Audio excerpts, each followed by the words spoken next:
Bonjour à tous, c'est Eta du serveur Red vs Blue et je vais aujourd'hui vous présenter les murailles. Donc les petites murailles sont donc soit ouvertes comme ici, soit fermées de l'autre côté. Et vous voyez que les attaquants ici présents ne peuvent absolument pas passer. Néanmoins, les défenseurs donc ont l'avantage et peuvent aisément défendre la muraille. Allez-y, vous pouvez y aller.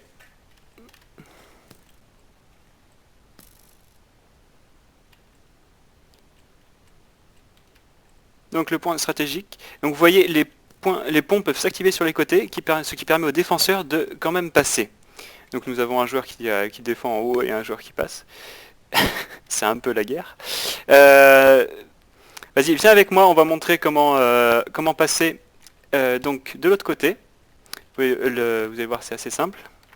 Il suffit d'aller donc sur un des deux côtés, aller au fond, se mettre sur le le petit coin là, et d'appuyer sur le bouton. Et voilà.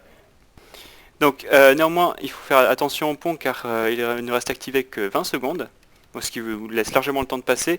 Mais si les attaquants vous empêchent de sortir, et ben vous pourrez rester bloqué dans la muraille et vous faire flécher tranquillement. Voilà, alors pour vous expliquer le fonctionnement de tous les ponts de la carte, donc je vous ai fait une mini-map avec l'ensemble des points capturables. Je vous ai donc modélisé les murailles donc avec un petit bloc de nether brick pour montrer qu'on peut passer. Donc là on défend de ce côté. Et donc de l'autre côté on ne peut pas passer.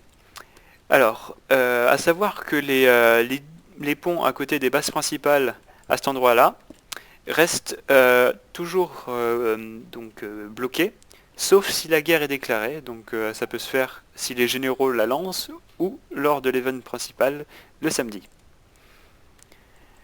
Ensuite, alors pour savoir quels points sont activés, il suffit de savoir quels points sont capturés. Car tout est automatisé sur la carte et vous pouvez avoir un accès donc à votre base principale à la carte en temps réel.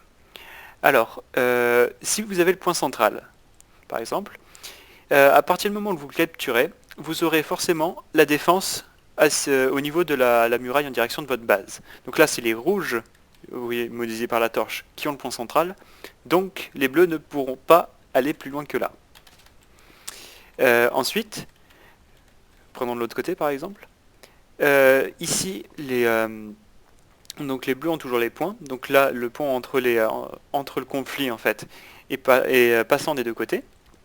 Les rouges pourront capturer un point, à ce moment-là, ce pont-là se coupera. Et la zone de conflit sera réduite en fait au point de charbon et de fer. Et si les rouges arrivent à capturer les deux points, ah oui, les deux points ici sont indifférents. Il faut avoir les deux ou un. C'est uniquement c'est la seule chose qui fera la différence. Et si ces deux points sont activés et que la guerre est lancée, vous aurez accès à la base principale et vous pourrez anéantir la faction ennemie.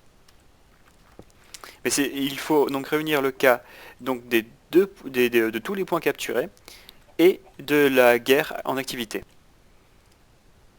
Oui, alors à savoir également que si vous voyez les torches des points rouges et bleus sont inversées par rapport à leur couleur, ça veut dire que la guerre est en activité et à ce moment-là que les derniers ponts peuvent être activés.